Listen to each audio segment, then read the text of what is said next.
about 35 years or so ago, I came across the Course in Miracles, and uh, it changed my life. It was a wonderful thing to read.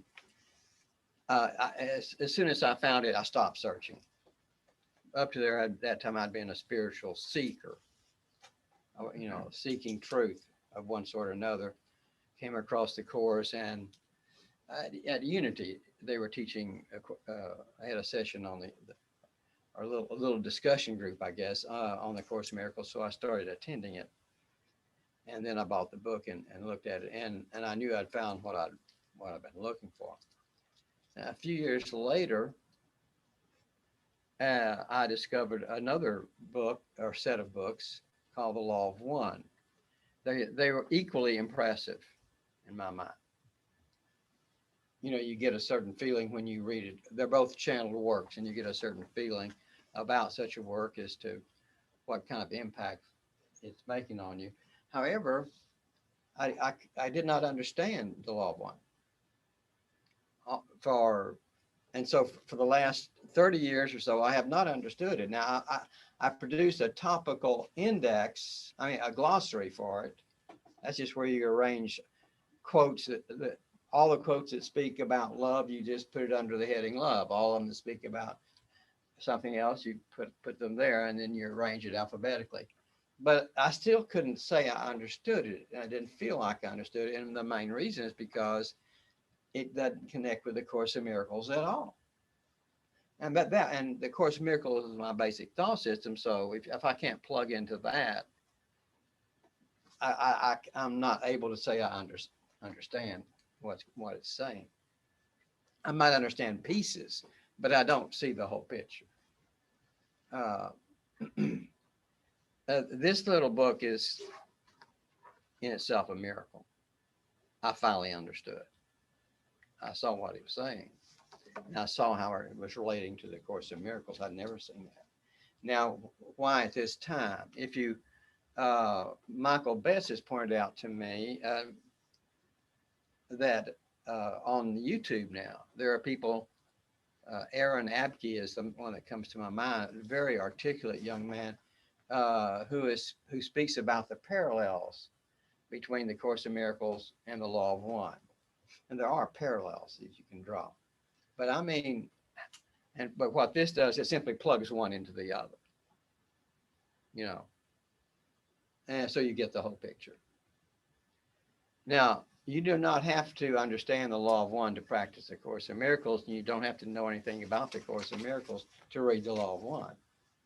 But it just so happens that they can be connected if you bring in some another thought or two, because in and of themselves, they are not connected. And one of the main, and so I'm just going to tell you a little bit about the Law of One. It was came through a lady that would go into a trance, and the entity coming through was a group mind, goes by the name of Ra, that no longer needs physical existence. They can be kind of like Abraham, except Ra said, he's interested in philosophy. He's not interested in helping us so much as simply giving information. Of course, Miracles is not that way. It does not give information for the sake of giving information. It's devoted to helping people. And Ra is more like, well, here's the information. I hope if it helps, that's great. If it doesn't, well, it's this is the way we see it at any rate. He says, for us, there are no problems. There are no disharmonies. There's nothing to be resolved. And we're headed towards the Creator. It's broken up into 7 basic levels. And in the 7th level, it's the level of perfection. The 8th level just means God, means the Creator. Well, they're in the 6th level. We are on the 3rd level here. And it takes a long, long time to go through this progression. And it's basically what Jesus referred to when he was talking to Helen Schumann. She asked him, why is the Course in Miracles coming at this time? And he said, because progress is so slow. He says there's an urgent need to speed it up. Speed up the usual slow, gradual evolutionary process. Well, that's what the Law of One is talking about. we need a way to speed that up, and the Course in Miracles will just bypass that usual thing, and take you, in a much quicker way if you're interested, and so we know that the Course in Miracles, what it teaches, and it does offer another the quicker way to go, but both are true. And so here's the way that the Law of One starts. This lady goes into a trance, and you ask Ra there's a question, Don something, because maybe it's Eakins. There was the man who was a very good questioner, and he would ask questions and Ra would answer. If you don't ask Ra a question, he didn't say anything. I mean, if you don't, he doesn't lecture. He's not the Course in Miracles. You don't ask questions. The information's already there. It just comes through Ellen Schuchman. Well, this is get ready for the most basic question. Sometimes we like to say, if you're reading a contract or something, what's the bottom line?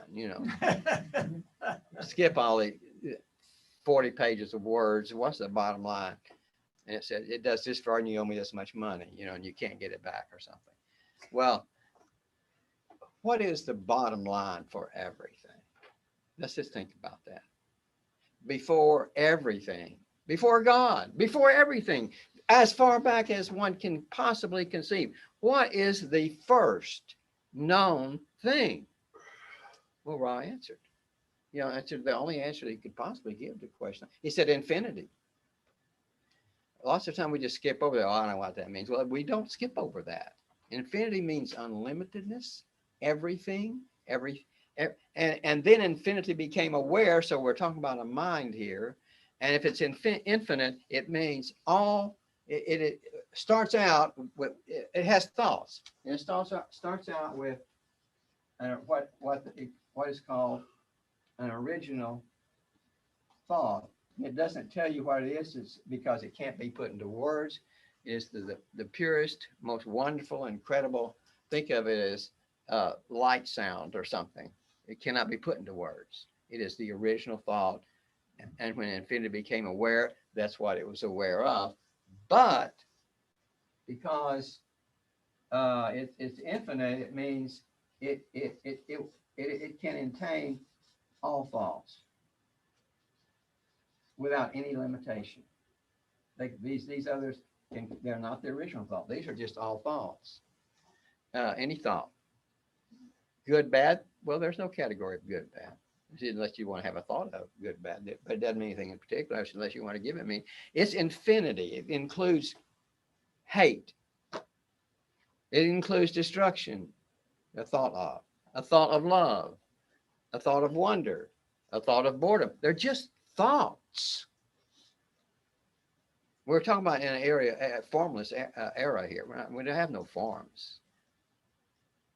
Does the thought of hate, does that affect the thought of music? They're just thoughts. How can they affect each other? You need okay. And the point is, there's no limitation. So what the Law of One says, well, let me tell you about some of these other thoughts. They're all a distortion from the original thought. And the first, just because they're different. Could you use black?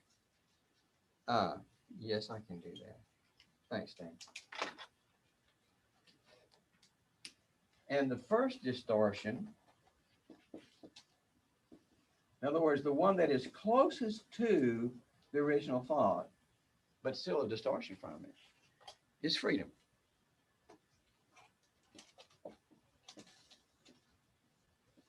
And then what's going to be the second one? Well, the Law of One said, well, the second one is love. Closest. Freedom is the closest. Love is next to. And the third, it said, was life. Now, I don't think, I'm not really an expert on the Law of One, but I don't think that it tells you any of the others. Maybe I just overlooked it, but at any rate. And I have an out for that because in my copies of the Law of One, there were several pages missing occasionally. They'd just fallen out or something. I don't know what. At any rate, but I had most of them. there were the, and so there would be others, but they're not mentioned, but they are, these happen to be, this is really wonderful because they're positive. Instead of hate, instead of self-destruction or inconsistency or pain, or some other kind of thought, they were pretty, the first three were pretty good. So the original thought must have been, wow, I can't even say it, you see. It's the original thought. Now, what this means is that this original thought, this was in the infinite mind. And the law of one doesn't call this God. It calls it the one infinite creator. Now, this, in other words, this mind can create. Now, the question is, what's it going to create? It has no values. It has no better than, less than, more loving, less loving. It just contains all thoughts. And like I said, what other starting place could there be than that? I can't conceive of anything else. But there was a problem. This is maybe one of the most significant things that we've ever heard is there was an original sin. There's no such thing as sin. Error, there's no such thing as error. It's unlimited, all false, but there is an original problem no matter. And let me tell you what it is. And this is the original problem behind all problems that you could ever even think of. This is the beginning. This is the root right here. The infinite creator did not fully comprehend what it was. Its self-awareness was not complete. The original problem was, what am I? Well, it had some. It had some understanding, but it just said it's just not fully complete. Now, the way I try to explain that is with an analogy. Suppose the infinite creator was a physical thing like a block of wood. Okay, pretty simple analogy. Okay, but let's make it infinite. It's an infinite block of wood. Now, how's this block of wood going to see itself? There's no mirror. Well, it will make one. Where it'll make it, it's already occupying all space. There's no room for a mirror. There's nothing to make it out of any. Well, it could create, so it could create glass. Okay. I guess it better make up space so I have a place to put it. But as soon as it makes up space, it would occupy it. See, if it were a block of wood, if it's infinitely, in all directions, it occupies all space. This is an analogy now. I'm not talking about the actual thing. It's just an analogy. There would be no place for a mirror. Okay, well, okay, that's just an analogy, and I don't know why evidently there's some basic inconsistency of being infinite and being aware. I don't know. You don't have to go there. I don't have an answer for it anyhow. Original problem is that the infinity had no completed self, S-E-L-F. It does not know what itself was. It knew somewhat. And so I'm just trying to suggest to you that it's not totally unreasonable that self-awareness couldn't keep up. You see, okay? So at any rate, it had no, and then you have to solve this problem, and that creates all other problems. What we think of as sins, what we think of errors, they all are due to this. All of them. So guilt is just an absurdity. You're going to say the creator ought to feel guilty for not having, hey, it's just the way it was. Well, how is it going to solve this? It's got to make a mirror. What would be a mirror for it? Its creations would be its mirror. What kind of stuff would its creations do? They pour out of its mind, if you like. Now, what are they doing? Well, we're going to make space, and we're going to put them in space and see what kind of stuff they do. And that will be a picture of the mind of the infinite creator. If it is, it's going to have negative stuff as well as positive, because there's no limit on the kind of things that it can think. It's looking at the world, you're looking at the picture. So and in a certain sense, they're all manifestations of this infinite creator. Every serial killer is such a manifestation. Every saint and holy man or woman or whatever, and the cats and the dogs and all the animals, they're all manifestations of this. And so I'm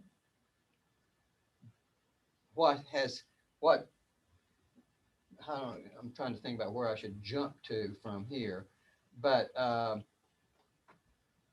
there comes a time when the infinite creator, so it's kind of like the infinite creator is over here looking, okay, here's space, put some people in space, let's just see what they do. Ooh, that's a reflection of my mind. I'm going to begin to figure out what I am. You see? Some of them seem to get along pretty well, others don't get along so well, okay? Which am I? And it occurred to me, as I was reading the course, you remember that the course says that there were lots of mistakes being made, and God corrected all of them. Every one you made, and all the mistakes in that one were corrected by God. And then it said, and when that was done, it was over. What God corrects, what God answers is answered and is done, over. And then it says we didn't want. And that ended time. That's the way the course phrases that. And then it said we threw a temper tantrum and demanded to see it again. So we went into our dream and started reviewing the whole process. And listen to this. As soon as I don't think I'd ever thought about this before. I said, he's not talking about God there. He can't be talking about God. Can't do that. God never overrides your intention. Emphasized throughout the whole course, like in talking about sickness. He does not go over. You choose sickness, you get to keep it until the mind gets healed. Saying God could not, if we were not ready to have time ended, God can't just sit and say, well, I'm sorry, buddy, it's over. God doesn't do that. He waits until we're ready to end it. Well, but the infinite creator doesn't care about that. He thinks it's time to end it. He just ends it. And so basically the infinite creator said, I've learned all I need to learn. Where's the off button? We don't want it to end. I'm sorry. Click. And then we go into our feverish dreams and dreaming up all this stuff. I think, and you say, well, and then you would probably want to ask you, well, Bob, do you think the Course in Miracles is wrong to say? No, I don't think that Course in Miracles is wrong in anything. I don't think the Law of One is either. What has happened, and this is really leaving out a whole bunch of details, but no matter what has happened, is when the infinite mind here, this infinite creator, looking at all this stuff, he realized, she, it, whatever, that the ones that are acting kind of like the Course in Miracles tells you it ought to be, they're the ones he wants to have as his self. He likes those. So he simply chooses. I'm making this up. Okay. Neither book say this. He simply chooses as his self. See, the Course in Miracles talks about God. It doesn't talk about the infinite creator. It says, God, that's what I want as myself. And so he chooses it. And that occurs at the end of time after the infinite creator has turned all this stuff off. You see. And that means that right now that God and the self of the infinite creator are the same thing. And the reason they're the same thing, again, is because the infinite creator likes all these distortions rather than the negative distortions. You could come up and let them play out in semi-reality, or whatever you want to call these platforms or arenas. And another thing that you say, well, couldn't he have chosen the negative people just as well, or negative? I said, yeah, I'd say he most certainly could have. Freedom's the first distortion. I'm sure he's free to do that. That one thing that would make him less likely would be that the law of one says that in this place, as soon as our minds were split off from our higher mind, lower mind from higher mind, there suddenly appeared the ego. Well, it doesn't call it the ego. It simply calls it the path of service to self. And there also appeared a path of service to others. It just popped up. Well, that's because the original, no, the infinite creator is mine. It had all those thoughts. It just didn't know what to do with them. Now it's seeing how they play out. And what it finds out is those beings that follow the path of the ego, let's say it in our way, cannot reach back to God. They can make progress. It's a surprise to even hear that, but they can. In their negativity, they refine their negativity. They get real, and they can make progress. They even go up to higher levels. But there comes a point when if you don't have love, you can't reach God, and so the negative path simply disappears. They all jump over to the positive path. Well, I presume the infinite creator sees this and would regard that as a failing. Oh, those guys. Well, it's interesting. See, because the law of one is actually going to be saying that no matter what you do, let's say you do something really, really negative, just freaking perverse. Okay, you've got some little animal, and or person, or you're just pulling the members of his body off, and you're a terribly negative being. The infinite creator doesn't see you as negative. There's no such thing as negative, and he's just as interested in that as if you're building a temple to worship God. He's unlimited. He accepts all. He doesn't weigh one any more than the other, except he's got to make a choice of what kind of self he wants for himself, and he chooses God. And so whatever is out. So the long shot of this is that every time you do something that is not a part of God, it's still a part of the infinite creator, and he's benefiting from it because he's infinite and unlimited. He doesn't care whether you do right, wrong, good. He just doesn't give a flip about it. He doesn't know what that is. He doesn't know what that is. It's just another thought as far as he's concerned. Now, God is more in line with these ideas here. But it's the infinite creator is only in line with the original law. These are distortions. That's the perspective of the law of one. And that means, again, that when you decide to lie, cheat, and kill for next week, just do it a week, let's say. The infinite creator will accept that just as readily as if you planted roses or harvested your wheat. If you're growing wheat, it doesn't care. You are a manifestation of the one infinite creator, and you can't do anything about that. Because that's all that there is. You can't get away from that. Now, with the Course in Miracles, you can be ego. Now, it is with God that you begin to have the categories of real and true.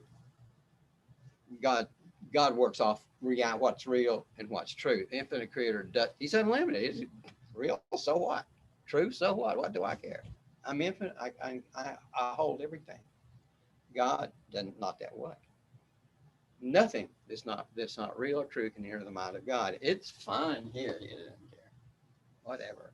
It's infinite. But God does. And so again, that which is infinite at the end of time, after it's seen enough of this playing out, decides, so I'm being a little simplistic, I guess, but can't help it. Decides, well, I don't need that. I don't need the negative stuff. I'm going to choose for myself the God of the Course in Miracles, not just of the Course in Miracles, of course, but just for example, a God that has all the properties of the one in the Course in Miracles, and once you realize that, again, time is over. So the Course then, now the law of one does not have the concept of replaying dreams. Maybe Rod doesn't know that. Maybe the questioner just never asked him about it. I don't really know why. But probably, he just may not be aware of it. But I think that we are now in a dream, and that is an idea that is not contained in the law of one. That doesn't mean it's not true. Everything in both these books is true, as far as I'm concerned, or accurate. Maybe I should say that. And so we are rehashing, according to the Course in Miracles, something that's already ended. The infinite creator turned it off. And so here we are. We're rehashing it. And there's a real purpose to doing that, because we're going to allow Jesus and the Holy Spirit as well, in these repetitions, to clean up all the negative things. We've talked about that before and talked about that time take of time, but I won't go into that in detail right now. But uh, there is a usefulness to our repeating all this, as long as we stop doing ego stuff. That's doing it good. But even when you're not participating in activities of freedom, love, and light, even when, like I say, you're being an SOB, well, the infinite creator doesn't. What's SOB? What's that? It's any different from a DOB? Whatever you want to call it, whatever. It just doesn't matter. It just doesn't matter. There are no values here, except there must have been something really wanted from the original thought, and that must have led it to wanting to choose for itself God. Now, the real crux of all this, and I will just tell you, the people, and most Course in Miracles are not going to like this, but it's just the way you join them. This created that. And I explained why that was necessary. Oh, no, that's not the way I do that. This created something incredibly similar to that, because it needed it. The book explains why that's necessary. And the infinite creator creates a second creator, and the second creator has to be bound by these things here. And when you step away from it, you better realize that second creator, well, it's just like the God in the Course in Miracles. Well, that probably is what it is. See? So just wanting to stretch your mind a little bit this morning. The reality is infinite, because infinite creator is infinite, you see. And beyond this era, this domain that we have here, there are infinite others. There is no way you can do anything wrong, because there's no such thing as wrongness. Now, the Course in Miracles wants to come in and say there's wrong thinking and right thinking, because and that's a very useful way to look at this. This is the Course in Miracles is an acceleration. It's like having a souped up motor with the dual pipes or whatever, dual carburetors, whatever you do have dual of, I don't know. It will go, if you will think about it that way. That doesn't mean the infinite creators. It'll tell you it doesn't know wrong mind. It doesn't know anything about that. It doesn't care. But the self is the part of you that you basically communicate to other beings with. It's got to be consistent. You want it to be consistent. You don't, otherwise you'd be called insane, or if you just had a lunatic mumbling incomprehensible stuff all the time, you wouldn't talk to him for very long. No point. You couldn't understand what it's getting at. It may not understand either. So God is not insane. He never violates any of these things. He can't. He was set up that way. The infinite creator said, I need someone created on the line of these first three distortions. God does not have freedom in the way that we do. He can't choose to be unloving. He's hardwired to give freedom to others, to love them, to create them as creations of light. He's hardwired. And so nothing that negative is going to come out of him, but God is a creator. And when he creates us, he allows us to reflect back on this, because we can think negative as well as positive. And God said, I'm going to and there's a problem with negative. You're going to have a problem. It's called pain and distress and misery. And I'm going to send you help in the form of the Holy Spirit. And Jesus, well, anybody, from various sources, but mainly the Holy Spirit. And so he does that. So this is the more important thing. But what you get out of this is this fact: you are a manifestation of infinity, of the one infinite creator, and you cannot do anything about it. You can't change that. you can go out and commit every negative act known to man, and you still are a manifestation of this. You won't be doing God stuff. And you're not doing the quick road. You've fallen off the bus. If you want to think of this as a bus, it's quicker. It's a bypass. But you have the right to do that. You have the right to do anything you want. You are created in freedom. You can choose to love or not love. I don't think you can do anything about light. You are light, and that's kind of the end of the story. The Course says the same thing. The Course says you're the light of the world. Light is some kind of very high energy, and we're made of it. We're not the physical forms that we usually think we are. Well, at any rate, this kind of scheme fits in line with the thought of one Christian theologian to some extent, because I'm not an expert on him, and that's Meister Eckhart. And he talked about the Godhead. That's the family of all the gods. How many are there? I don't know. There are at least two. Yes. I'm stuck on distortion. Okay. That just means it's Can not you the say same more as the about that? original thought. Excuse me. That means it's a distortion away from the original thought. It's freedom, love, and light. That's number one. It's the closest to the original thought. This is a little bit further removed.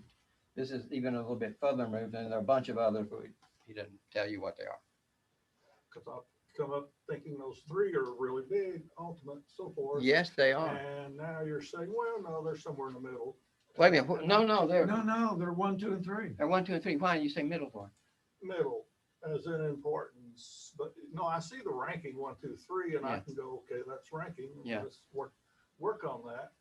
But how does it fit the big picture, I guess, is where I'm trying to get to. And your big picture's up on top there. So well, it's I this get- original thought that can't be. And so here's infinity, and it said, I've got original thought here, and it's utterly, absolutely wonderful, but I can't tell you what it is, because words can't express it. Maybe it's a sound. I don't know. I don't know.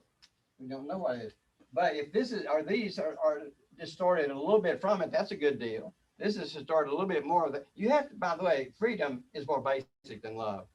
You can't love if you don't have freedom. You can be free without loving. So this is the more basic one. And then distort a little bit more, and you get love and distort a little. See, so it's just, they just came. They were just the first three distortions. And there were a whole bunch more, 4 or 5. Well, an infinite number of them. Infinity. Yeah. Okay. I have no idea what they all are. The thing to be hallelujah is the fact that the first one wasn't hate or anger or stuff like that. It was good thing, what we call good things, you see. And so the mantra of the law of one is to look in the mirror and say, I am the one infinite creator, in a sort of holographic sense, because you're a manifestation of it, and it is benefiting from every positive or negative thing that you do, and that enabled it to discover what it was. It discovered it was God. You see, and without us, that would not have occurred. And so the serpent, have you ever wondered why the serpent was in the Garden of Eden? Who let that thing? Why didn't it tell us to get out? Well, the serpent is speaking for the infinite creator. And what it's saying is, to make a really good mirror, you need to block off all this inspiration from God and let the negativity and the positivity be. However much will come when you're not just tuned into the inspiration, kind of like the little soul, it has to see what it can do on its own. And so that's what it's done. So you are always perfect, even if you're eating turkey and the turkey didn't volunteer to be eaten, or maybe it did. I don't know. It just doesn't matter. But you're always perfect in the sense that you're a manifestation of the infinite creator. However, where we are here, this is how we progress. This might help you a little bit, but of course, this is the big machine that moves forward. It is the Course in Miracles. It moves you forward. It is the bypass. It is the celestial speed up. And it's quite a speed up, because all this other stuff that goes through, it takes hundreds of thousands of years to do, to get back going through these levels. And you can do it in this lifetime if you wish. What you need to get rid of is your self-will. Kick it out the door. Or, and I wouldn't bother opening the door and inviting it to leave. I don't think it will. That's because it's ego. See, it's really important to understand that's not your reality. It may be one of those wild thoughts in the infinite mind, but it's not one that'll get you home in any quick way at all. So we need here we need to divide the wrong mindedness from the right mindedness and go with the right mindedness. If you just going in there, it doesn't make any difference, but you're still the one infinite creator. That's your manifestation. That's where you come from. Everything comes from this. This is just a separation. Some of these thoughts are just not good. And we understand what good means. They don't work. When you put them together, they conflict. They don't work. But they had to be there originally because this was the first known thing. It couldn't have been half of infinity. Make some sense to somebody? Or how about 40 million finite things? Well, you left off the others. See. Anyway, that's explained in more detail in here. And if you want this, you're certainly welcome to have it, but it cost me $5 basically to make it. And if you put the $5 in there, or you can when you leave, just put the book. I distribute them. Just put them on the table or something, and I'll pick them up, later. Yes, I got one to everyone that came in late, but originally I did show them to everybody. Thank you. Thank you, Bob. Bob.